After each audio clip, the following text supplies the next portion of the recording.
Vamos a seguir hablando de comunicación. Voy a hacer un breve repaso.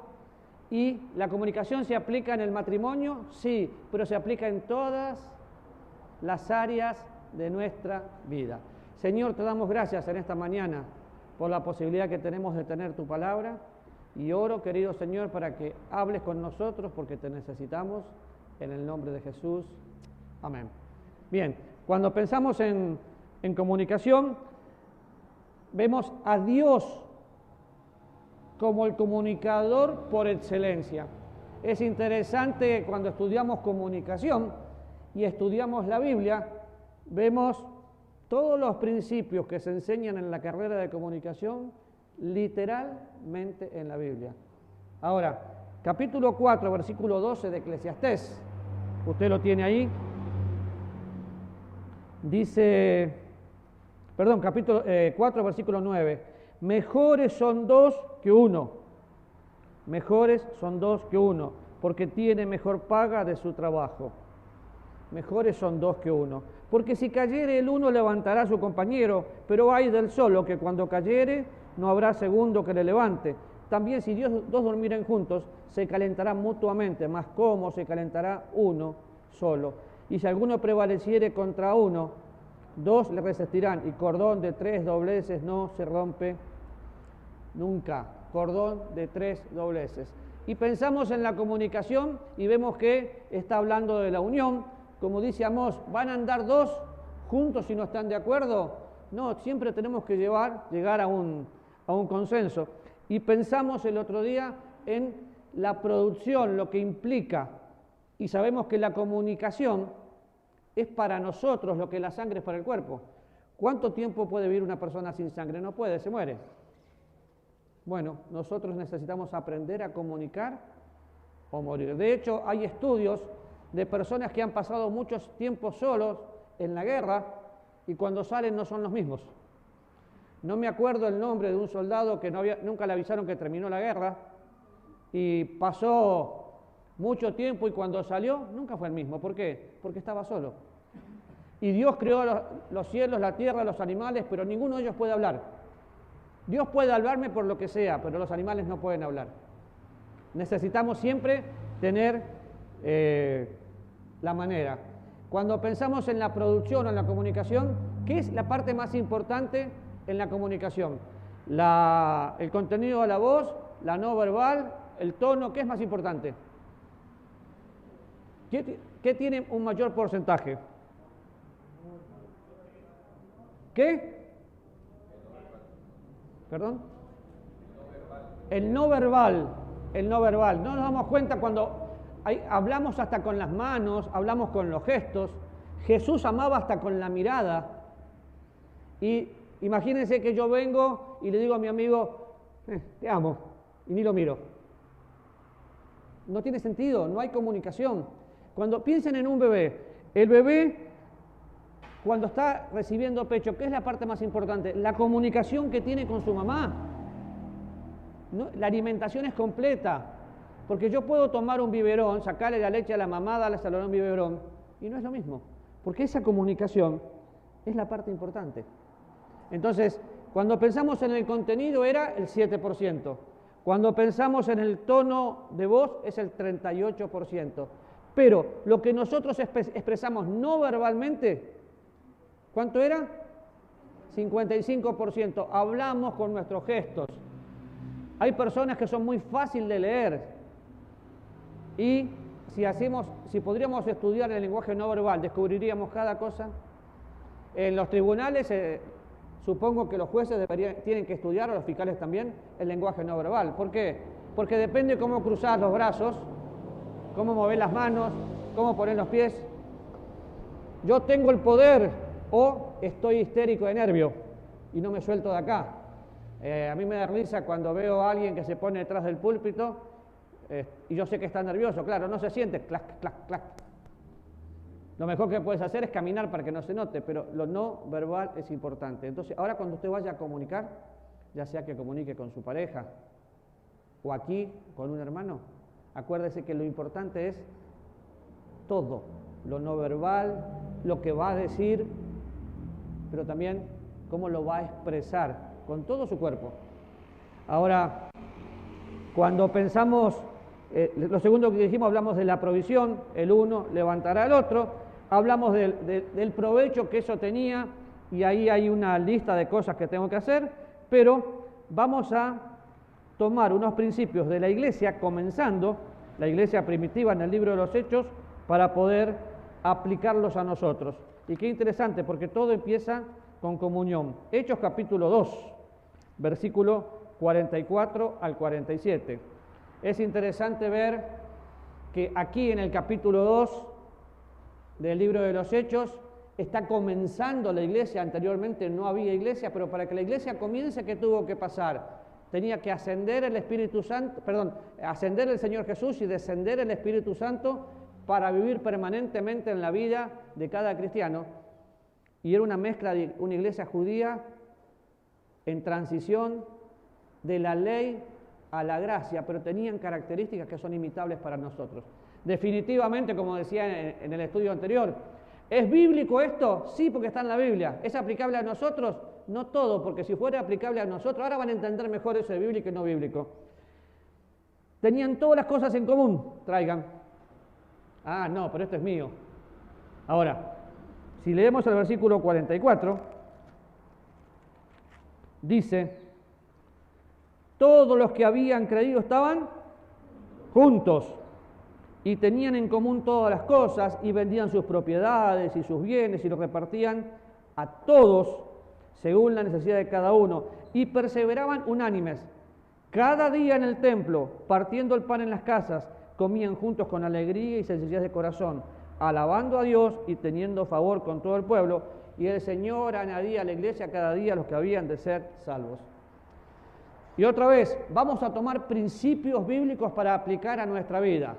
Del libro de los Hechos no se puede sacar doctrina para la iglesia. Usted dice: a mí me enseñaron que es imperfecto, sáquela. No tengo ningún inconveniente que usted saque una doctrina fundamental para la iglesia, pero acuérdese que todo lo suyo lo tiene que tener acá. Y más,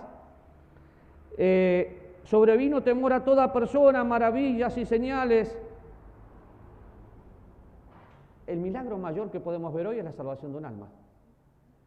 Pero de Génesis a Apocalipsis encontramos principios que son aplicables. Y lo primero que yo veo aquí, tenían en común todas las cosas. ¿Qué significa eso? Comunión. Estaban tan unidos entre ellos. ¿Por qué las personas pueden tener una amistad inquebrantable? Cristianos, porque están bien con el Señor. Si yo no estoy bien con Dios, no estoy bien con nadie. Y eso nos tiene que quedar súper grabado. Yo tengo amigos de muchos años y son mis amigos porque estamos bien con Dios. Si yo no tengo comunión con Dios, no puedo tener comunión con los demás. Como se han cansado de escucharme decir, a ver quién se lo acuerda, la vida cristiana es una relación. No, dije que todos se lo tenían que acordar mínimo, lo pensé. A ver, la vida cristiana es... y es nueva. Ella tiene además que... ¿cuánto tiene? 3 meses de venir. Y yo tengo 10 años de repetir lo mismo, la felicito. La vida cristiana es una relación con el autor de la vida. ¿Quién es el autor de la vida? Qué bueno que siempre puedo decir lo mismo y ustedes dicen, no. La vida cristiana es una relación con el autor de la vida. ¿Quién es el autor de la vida? Cristo. Cuando tengo una relación con Cristo, tengo una relación con Dios. Cuando tengo una relación con Dios, estoy bien conmigo mismo y disfruto el fruto del Espíritu. Entonces voy a estar bien con la gente que me rodea y con todos. ¿Por qué? Porque tengo una buena relación con Dios. Es súper importante pensar que cuando hay 2 personas que chocan mucho, es porque no hay comunión con Dios. Encontré la solución a todo. ¿Por qué? Porque cuando tengo comunión con Dios, empiezo a aplicar amarse unos a otros, soportarse unos a otros, orar por unos por otros. Imagínense, si lo pensamos como matrimonio, ¿habría problemas si entendemos esta verdad? Habría problemas, pero lo solucionamos. ¿Por qué? Porque aprendemos a comunicar primero con Dios y después con la persona que tengo al lado. ¿Y entre amigos había problemas? No, porque aprendo a tener en común al mismo Dios y los demás. ¿Una iglesia se dividiría? No, ¿por qué? Porque tengo que aprender a pensar diferente. Entonces la primera palabra es comunión. Y cuando pensamos en comunión, siempre decimos, ¿qué es lo primero que decimos cuando hablamos de comunión? ¿Qué palabra usamos? Muchos, y algunos de ustedes también, jugando de profesor de griego, dice, comunión es koinonía. Y está bien, pero es mucho más que eso. Comunión es un lazo que te une. Comunión es inmanencia, comunión es un vínculo, comunión es la unión inseparable que viene por medio de una relación. ¿Y una relación con quién? Una relación con el autor de la vida que me lleva a tener una relación con Dios y con los demás. Entonces, si solamente pensáramos en la palabra comunión, ahora, la primera palabra es comunión, grábesela, pero hay una lista de cosas que usted tiene en su hoja. Y la primera es prioridad. Prioridad. ¿Qué hacían todos los días en la iglesia? Estaban juntos. Hechos 2:44. Todos los que habían creído estaban juntos y tenían en común todas las cosas. Compartían. Se tenían como prioridad uno al otro. Dios no es mi prioridad, Dios es todo. Eso que quede súper claro. ¡Ay, que mi prioridad es Dios! Si Dios es tu prioridad, Dios tiene que ser todo porque estamos completos en Él. Mi prioridad es mi esposa. Después, mis hijas. Después, el resto. No va de otra manera. Pero a veces, no, es que cuando se trata de racionalizar la Biblia, vamos a poner prioridades en orden. Para los solteros, Dios, ministerio, familia. Para los casados, Dios, familia, ministerio. Está bien si eso te funciona, pero qué diferente sería, Dios, estoy completo en Él. Y entonces empiezo a pensar en prioridades. Para los casados, nuestra esposa, no hay otra prioridad. Qué triste porque eso se cambió. Y al que le quede el guante que se lo plante, dice el dicho. Algunos ponen como prioridad a sus nietos. Los nietos no son prioridad. Los hijos no son prioridad. Los amigos no son prioridad. Estoy completo en Él y mi única prioridad es mi cónyuge. Su esposo o mi esposa. Y si no tiene, su prioridad es Dios. Y una vez que está en prioridad con Dios, si no tiene, Dios es todo para usted. Y después, su prioridad, cuide usted su comunión con Dios y atienda y sirva al Señor porque está libre. Ya no está casada. No tiene que agradar a su esposo. Agrade al Señor. Y va a cuidar a sus hijos, y va a cuidar a sus nietos, invierte y gaste toda su vida en lo que tiene, por los 50 años más que le queden, o 5, no importa, lo que lo quede, sean 24 horas, tengo que disfrutarlo en presencia de Dios. Ahora, vamos a leer 2 Corintios capítulo 6, un versículo súper conocido, porque es importante, ¿a quién voy a llamar mi prioridad? Capítulo 6 de 2 Corintios, versículo 14, dice, no unáis en yugo ¿qué? Desigual con los incrédulos, porque ¿qué compañerismo tiene la justicia con la injusticia? ¿Qué comunión la luz con las tinieblas? ¿Qué concordia Cristo con Belzebú? ¿Qué parte del creyente con el incrédulo? ¿Qué acuerdo hay entre el templo de Dios y los ídolos?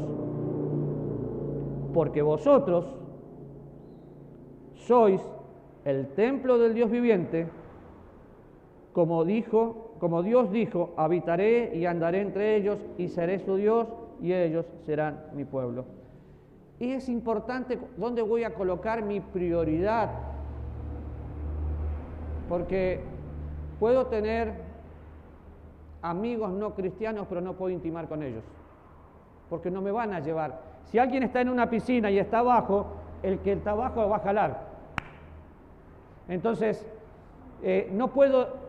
Tal vez voy a racionalizar y tal vez va a ser salvo. Miren, si una persona hoy todavía está soltera, cuando empieza a orar se tiene que casar con un cristiano. ¿Se puede casar con una persona no cristiana? Haga lo que quiera. ¿Qué dice la Biblia? No. ¿Te lo prohíbe? No, te lo aconseja para decirte después no vengas a llorar pagando las consecuencias. No te unas en yugo con un incrédulo. ¿Puedo hacer sociedad comercial con un incrédulo? No, porque no pensamos igual, no vamos a tener todas las cosas en común, no podemos tener comunión. Si tengo un amigo y quiero que sea mi amigo íntimo y yo le cuento algo que tiene que ver con el Señor, ¿me va a entender? No. Entonces, todos son conocidos, pero mis amigos verdaderos con los que yo tengo intimidad, y cuando pensamos en amigos, Dios les da mucha importancia. Pensamos en Proverbios, dice, el hombre que tiene amigos tiene que mostrarse amigo y más unido que un hermano. En los tiempos difíciles, cuando ves quién es tu amigo, tal vez te vas a sorprender y te vas a decir, ¿y entonces qué pasó? Tenías un montón de conocidos, pero no tenías un amigo. Un amigo con el que podías pensar y no te iba a juzgar, que cuando estabas haciendo algo malo te iba a dar duro, pero te iba a levantar. Cuando pienso en la Biblia, en todo tiempo ama a tu amigo. Cuando pienso en Jesús, dice que el amigo es aquel que da la vida. Y Él lo hizo. Por eso me llama amigo. Y Jesús es mi amigo. Entonces, no puedo unirme, y es interesante pensar esta frase, porque vosotros sois el templo del Dios viviente y vive en nosotros. Si yo quiero tener algo que no tiene nada que ver con Dios, no puedo tenerlo, porque no podría tener comunión. Y la comunión, lazo, vínculo, viene cuando yo soy consciente de la persona de Dios viviendo en mi vida. Lo segundo, propósito, vamos otra vez al libro de los Hechos. Tenían todas las cosas en común y las repartían según la necesidad de cada uno. No puede existir comunión si hay egoísmo. ¿Quedó claro? No puede existir comunión si hay egoísmo. Tenían todas las cosas y las repartían según la necesidad de cada uno. Qué hermoso principio para aplicar como familia de Dios. Porque Dios suple nuestras necesidades. Ahora, ¿qué utiliza Dios para suplir nuestras necesidades? Si yo estoy orando, ¿va a bajar un angelito a darme de algo? No, va a usar una persona. Dios usa a su pueblo para que su pueblo sustente la obra. Nosotros somos los canales. Por eso necesito entender que la persona que tengo al lado quizás tiene una necesidad. El apóstol Pablo lo explica muy bien en 2 Corintios, para que no haya desigualdad. Si uno tiene, le da, y el que no tiene, recibe. No hay egoísmo, no puede haber comunión sin egoísmo. De hecho, hay personas que tienen el don de fe y por consecuencia tienen el don de dar. Pero vemos que dar en la Biblia es un privilegio. Dios no tiene que estar haciendo nada. Dios estimula corazones para que le amen y el que ama da. Por eso no nos escuchan acá empezar a decir, ponga su diezmo, maldito con maldición. Por favor, no hagan ese desastre, porque la Biblia no dice eso. La Biblia dice que usted se beneficia si da. Porque dar es un privilegio. Y dar, estoy mostrando que amo a Dios y amo a las personas. Nada más. Eso es todo. Y es más bienaventurado dar que recibir. Ahora, prioridad, propósito, perseverancia. ¿Qué dice ahí? Perseveraban unidos, unánimes, cada día en el templo. ¿Y qué hacían? Partían el pan y comían juntos. No tiene nada que ver con la cena del Señor esto, ¿eh? Esto tiene que ver con la comunión de los que pasaban necesidad. Durante la pandemia lo vivimos como iglesia. Fue hermoso ese tiempo de ver cómo todos nos ayudábamos a todos. Y yo parecía taxista pirata, como movía el auto de un lado a otro repartiendo mercadería, pero siempre había. Y no solo a los de la iglesia, le dimos a mucha gente más. ¿Por qué? Porque entendimos que lo podíamos hacer con sencillez de corazón. Y mucha gente se benefició. Hasta con, no sé, en un momento alguien me llamó, me dio una olla arrocera y otras cosas. A una familia se le incendió la casa y tuvieron. ¿Por qué? Porque hubo una iglesia que supo dar. Ahora, no doy para aparentar. Doy para comunicar. ¿Qué comunico? El amor de Dios. La comunicación tiene que ver con comunión. Y cuando comunico a Dios por excelencia, siempre voy a terminar compartiendo el Evangelio. La comunicación es en la pareja, La comunicación es en los amigos, la comunicación es en la congregación, y es un tema fundamental cuando vamos a la Biblia, porque vemos a Dios comunicando, a los apóstoles comunicando, siempre comunicamos. Ahora, perseveraban cada día unánimes y tenían todas las cosas con alegría y sencillez. Algo que Dios colocó en nuestros corazones es gozo. Si usted no se siente gozoso, ¿dónde está el problema? Que se guía por lo que siente y no por lo que cree. En ningún lugar la Biblia me dice que tengo que vivir por lo que siento, porque hay días que siento un dolor brutal y no tengo ganas de moverme en la cama. Si me llega a sonar el despertador a las 4 de la mañana, siento que quiero aplastar el despertador. Pero yo me guío por lo que creo. Yo sé en quién creí. No solamente son palabras de Pablo, es la verdad. Ahora, yo sé en quién he creído y que estoy seguro que es poderoso para guardar el depósito para aquel día. Sé en quién confié mi vida eterna. Qué interesante, ¿no? Porque si yo pregunto en este momento, levante la mano, ¿quién si muere va al cielo? La mayoría levantará la mano. Estamos dispuestos a confiar la eternidad en Dios, pero no el mañana. Nos desesperamos qué va a pasar mañana. Cada día tiene su propio mal. ¿Qué va a pasar mañana? No lo sé. Sería interesantísimo terminar todo, dejarlo bonito y nos vamos con Cristo porque viene el arrebatamiento. Y que lo use el anticristo, a mí qué me importa. Yo disfruté, pero dice alegría y sencillez. Cuando entiendo el gozo del Espíritu Santo, es porque tengo comunión con Dios. Las personas que no tienen gozo no son salvos. Porque todos los cristianos tenemos gozo. Que no lo usamos es otra cosa. Pero amor, gozo, paz, paciencia, benignidad, bondad, mansedumbre, fe y templanza. Se ha cansado de escuchar esto y lo conoce, pero cuando usted entiende el amor de Dios, empieza a disfrutar el gozo de Dios, y el gozo de Dios es su fortaleza. Cuando yo pienso en las personas que pasan por momentos depresivos, que no pueden disfrutar ese gozo, ¿dónde está el problema? ¿Qué piensan? Es la comunión con Dios. ¿Cómo cuesta decirlo, no? ¿Por qué? Y porque si tenés cara de vinagre no es porque comiste chile, es porque no tuviste comunión con Dios. Qué importante es leer la Biblia para conocer a Dios, no para cumplir, disfrutarla y orar. Ahora, partían el pan en las casas, comían juntos, tenían sencillez de corazón. La participación tiene que ver con comunión, pero ¿cuál fue el resultado? Alabando a Dios y teniendo favor, ¿qué hacía el Señor? Añadía gente. No es que Dios va a traer gente sin que hagamos nada, es que estamos haciendo, ¿qué estamos haciendo? Teniendo todas las cosas en común, somos una congregación que vive a Cristo, que nos amamos y mostramos el amor a otros, y cuando le compartamos a nuestros conocidos, amigos, vecinos, ¿qué van a querer? Tener lo que yo tengo, un Dios diferente. Otra vez, la comunicación, en primer lugar, es mi comunicación con Dios. Si no tengo eso, no tengo nada. Mi comunicación con mi cónyuge. Si es soltero o no tiene esposo o esposa, tiene que aprender a comunicarse con Dios y con la gente que le rodea y disfrutar eso. Ahora, hay una lista que se puede aplicar al matrimonio, se puede aplicar con los hijos, y que si yo lo hubiera sabido hace años atrás, hubiera metido mucho menos la pata. Usted tiene la lista ahí. Hablando de comunicación, díganle que no estoy al teléfono. Ahí está. ¿Tienen la lista ahí?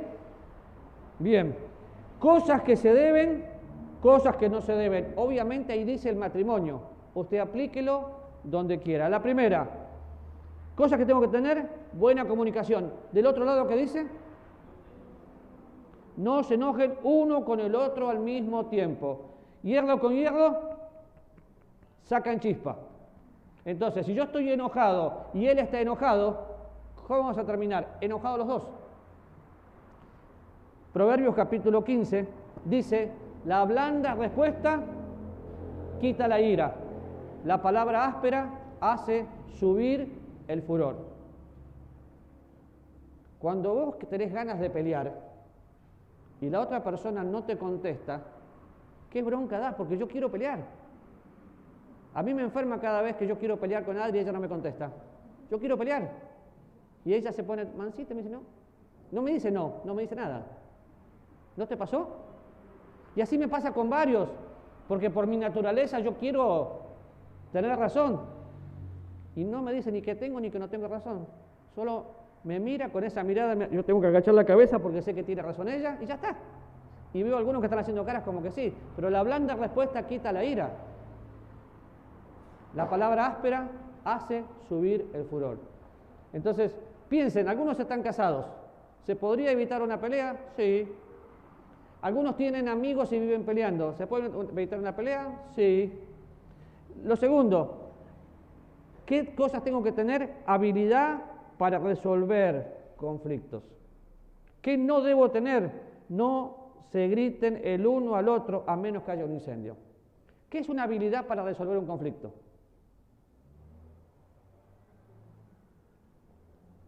Lo dijimos el otro día, lo dice el apóstol Santiago, en Santiago capítulo 1, versículo 19, porque todo empieza por la comunicación, no por lo que tengo que hacer. ¿Qué dice Santiago 1, 19? Todo hombre sea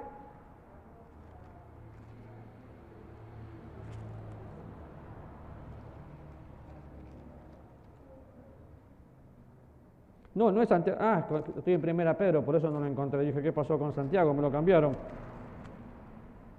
Por tanto, mis amados hermanos, todo hombre sea pronto, tardo para, y después tardo para. Si aplicáramos esto, ¿cómo sería diferente la vida, no? Porque hablamos y no pensamos.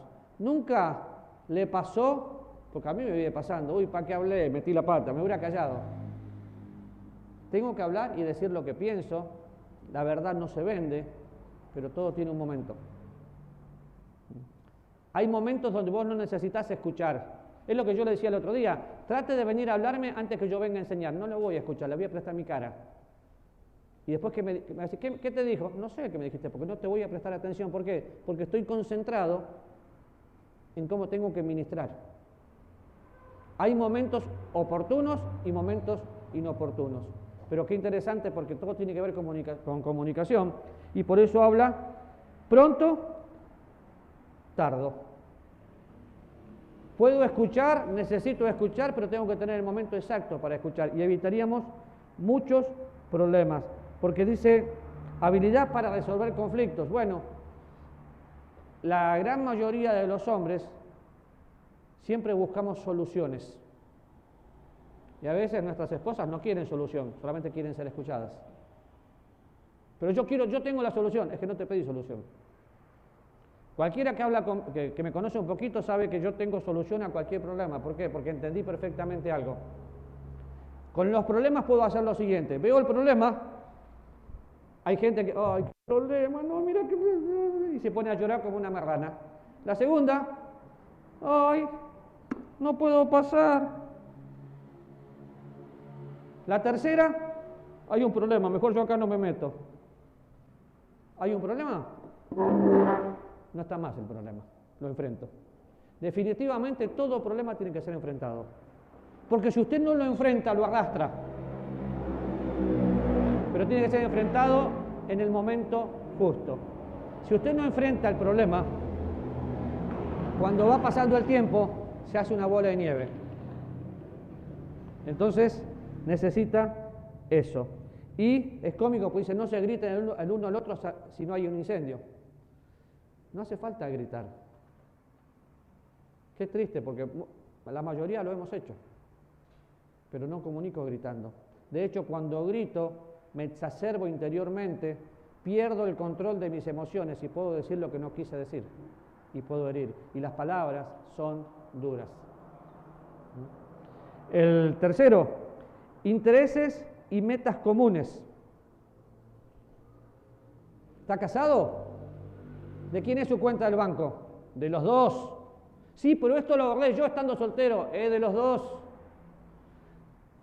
Si no, no tiene nada, no se casó. Está viviendo una sociedad anónima. No, es de los dos. le guste a quien le guste. ¿Por qué? Porque me casé y me fundí. Algunos dicen, no, pero ahora no es así, eso era antes. Perfecto, me encantaría saber qué haces si estás casado o casada. Tu pareja no tiene la menor idea de lo que tenés y de golpe uno de los dos se enferma. ¿Qué haces? Es que yo no sabía lo que tenía.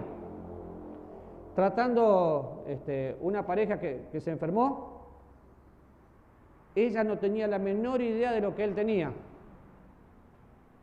¿Saben qué problema fue después? ¿Por qué? Porque no tenían las cosas en común. Como les dije el otro día, Adri sabe dónde yo tengo apuntadas las contraseñas, lo que tenemos y lo que no tenemos, porque es de ambos. Qué triste es pensar que hay hombres que guardan el teléfono para que su esposa no lo mire. Que lo mire, ¿qué tiene que esconder? Tengo que aprender a resolver conflictos de manera sencilla, no buscarlos, y tener todos los intereses en común. Entonces, hay una palabra clave acá. No se resista a ceder frente a los derechos del otro.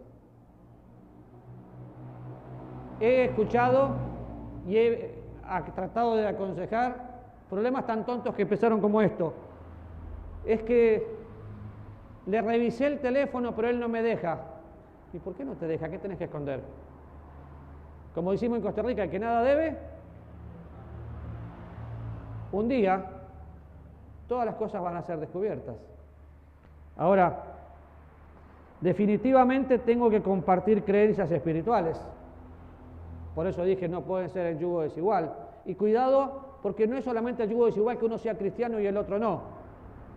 Si yo no estoy de acuerdo con todo lo que se hace en una iglesia, entonces yo voy a esta y vos vas a aquella.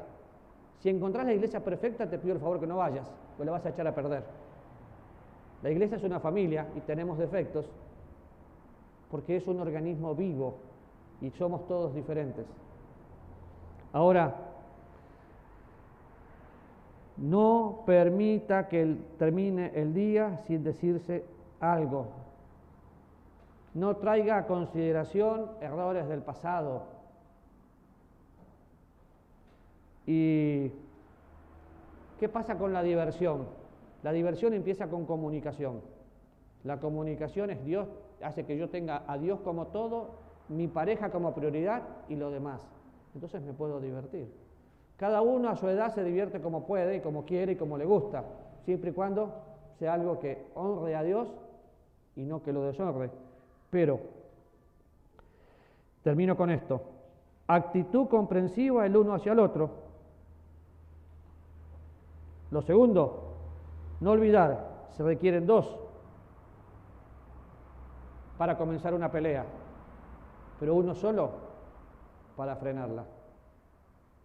Entonces, yo digo, ¿esto se puede aplicar a la pareja? Definitivamente sí. ¿Se puede aplicar a la familia? Definitivamente sí. ¿Y a la iglesia? También. Esta semana tuve un caso donde una persona se va a ir de su iglesia porque su iglesia tiene una doctrina terrible. ¿En serio? Le dije yo. Sí. Obviamente no lo invité a venir para acá. ¿Y por qué te digo iglesia terrible? Porque mi pastor, conozco a tu pastor, así que no me hables de él, le dije. No. Sí, salvo que le llames a tu pastor. Ya habíamos empezado mal. Me quería hablar de alguien que no estaba presente. ¿Saben cuál era la doctrina terrible? Es que leemos 1 hora. Ahora se le ocurrió que leemos 1 hora. ¿Y cuál es el problema? Que yo no voy a ir más temprano. Entonces el problema sos vos que no querés madrugar. Eso es doctrina terrible. El pastor introdujo una costumbre, la metió como doctrina y esta persona no está de acuerdo. Si no aprendo a ceder derechos, no voy a poder convivir. O no voy a decir que en nuestra familia no tenemos que ceder derechos. Continuamente, todos los días, a cada rato. Entonces, pensemos, hemos tenido diferentes temas enfocados a familia, pero pensemos en la comunicación. La comunicación es vital. Si no tenemos comunicación entre nosotros, es porque no tenemos comunión con Dios. ¿Suena duro? Sí. Pero pregúntale a una persona que tiene mala comunicación con el que tiene al lado, ¿cómo le habló Dios esa mañana? Lo más posible es que Dios no haya hablado con él y él no haya estado delante de Dios. El salmista dice: oh Señor, de mañana oirás mi voz, me presentaré delante de ti y esperaré. Señor, en esta mañana te doy gracias